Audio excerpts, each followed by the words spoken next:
Fala galera, vamos continuar com genética e hoje o tema vai ser alelos múltiplos. Eu vou mostrar para você nessa aula como que você pode fazer o cálculo, como que você pode calcular quantos genótipos e quantos fenótipos podem surgir, podem originar através de determinada característica que pode ser determinada por genes alelos. Seja uma característica que tem 3 genes alelos ou 4 ou mais. Vamos ver isso aí. Mas primeiro, afinal de contas, o que são genes alelos? É o seguinte, quando a gente está estudando genética, determinada característica, lá nos casos mendelianos, são determinadas, essas características são determinadas por um par de genes, ou seja, 2 genes. Tem o dominante e tem o recessivo. Quando a gente encontra uma situação onde são mais do que 2 genes, ou seja, mais do que um par de gene, nós temos 3 genes, 4 genes, e aí a gente está diante de um caso de alelos múltiplos. E são vários os exemplos de alelos múltiplos. O mais clássico de todos, a cor dos coelhos, chinchila, himalaio, albino, selvagem.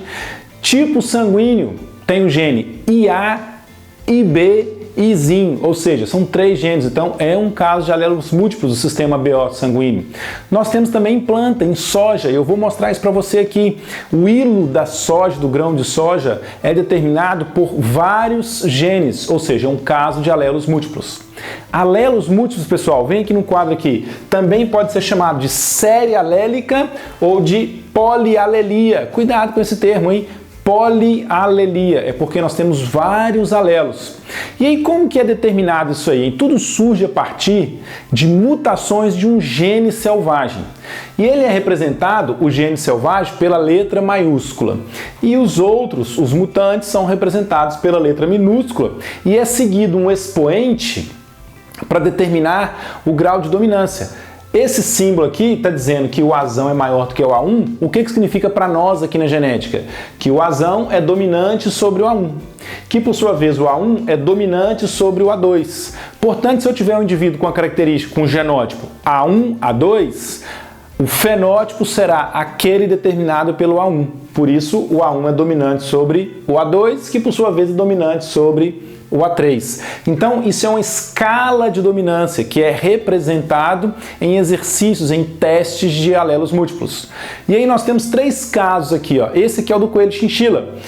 O gene cesão é o que determina o fenótipo selvagem, quando o coelho vai ter uma cor escura, cinza escuro, meio amarronzado. O coelho chinchila é aquele que tem a cor mais cinza claro, mais amarelado.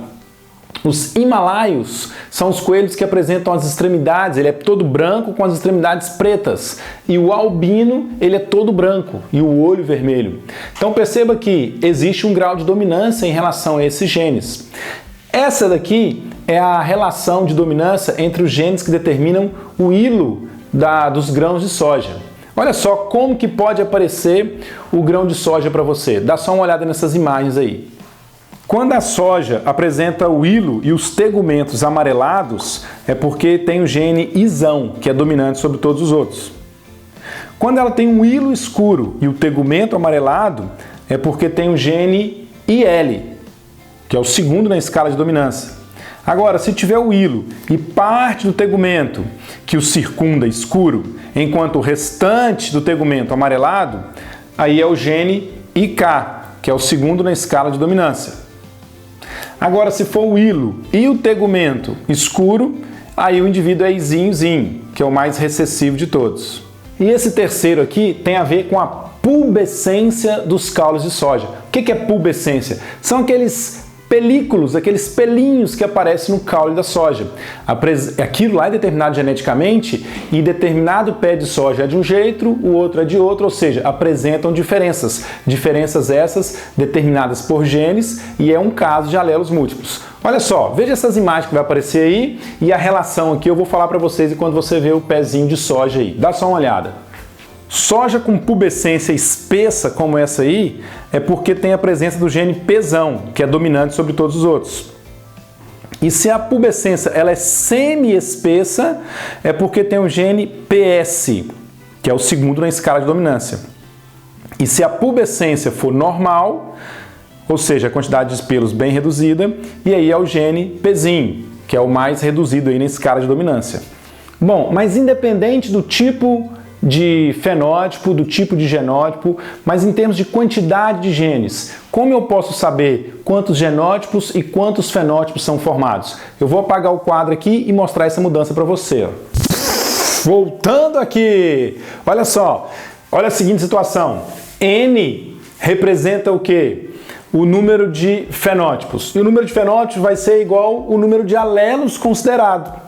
Quanto a isso é tranquilo.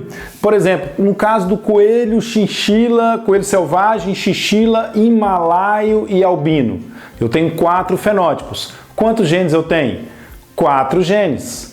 Com relação ao sistema ABO, tipo de sangue, eu tenho o gene IA, o gene IB e o gene Izinho. Quantos fenótipos eu tenho? 3 fenótipos também, que é o fenótipo sangue tipo A, o sangue tipo B e o sangue O, que é o Izinho. Agora, e o número de genótipos? Aí diferencia. Olha só essa conta aqui, ó. O número de genótipos diferentes. Quantos genótipos são diferentes? Aqui seria o número de fenótipos diferentes. Deixa eu consertar aqui. Número de fenótipos diferentes. E aqui embaixo, número de genótipos diferentes. Seria N, que é igual a N vezes N mais 1 sobre 2. O que é esse N? É o número de genes.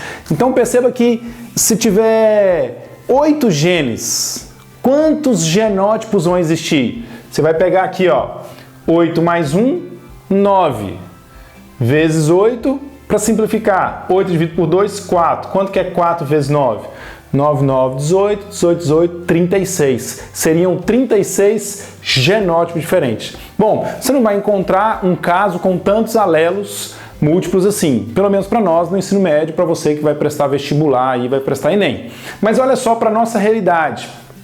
No coelho, no pelagem de coelhos, quantos genes nós temos lá? O Czão, o CCH, o CH e o CA. São 4 os genes. Então o que eu tenho? O número de genótipo diferente é 4 mais 1, 5. Vezes 4, divide por 2 aqui, dá 2. 2 vezes 5, 10. Opa, eu vou ter 10 genótipos diferentes. É isso mesmo? Vamos contar aqui, ó. 1, 2, 3, 4, 5, 6, 7, 8, 9, 10. Bateu. E com relação aos pelinhos presentes na soja, se é espesso a quantidade de pelo, ou seja, pubescência espessa, o gene Pzão é dominante. Se é intermediário, é o PS, que é semi-espessa, e o normal é o Pzinho. Quantos genes são? São 3, o Pzão, o PS e o Pzinho. Usando a fórmula, 3 mais 1, 4. 3 vezes 4, 12, dividido por 2, 6. 1, 2, 3, 4, 5, 6. Você encontrou o número de genótipos. Por fim, galera, e o número de heterozigotos? Quantos heterozigotos? Ou seja, aqui em cima eu tenho 10 genótipos, mas quantos são heterozigotos? Eu posso usar a fórmula N é igual a N menos 1 dividido por 2, que no caso do coelho são 4 genes. Então 4 menos 1, 3. Aqui é 4 dividido por 2 dá 2, 2 vezes 3, 6. Então 6 será o número de genótipos heterozigoto e 4, obviamente, que já que o total é 10, né? 4 serão o número de genótipos homozigoto. E é mesmo, ó. É o Czão, 1. O CCH, 2. O CH, 3. E o CA, 3. Então 4 são homozigotos, os 6 restantes são heterozigotos. E assim por diante. Galera, nessa aula eu queria mostrar para você esses cálculozinhos aqui. Alelos múltiplos você já conhece. Essa é uma ferramenta a mais que você pode usar, é um extra que você pode usar. Então, para você que ainda não me segue, não conhece o meu canal, saiba que tem muita aula interessante para você. Então, se inscreva no canal, clique nesse sininho que está aí que você vai receber a notificação quando tiver aula nova. Tem aula nova toda segunda-feira, só conteúdo bacana aqui para você. E se você quer saber um pouco mais de mim, conhecer um pouco mais do trabalho do Senhor Biologia, vai lá no Instagram também, é o @SenhorBiologia. Tem muito conteúdo bacana para você lá. Nos acompanhe, ok? Um grande abraço, beijo no coração e até a próxima aula.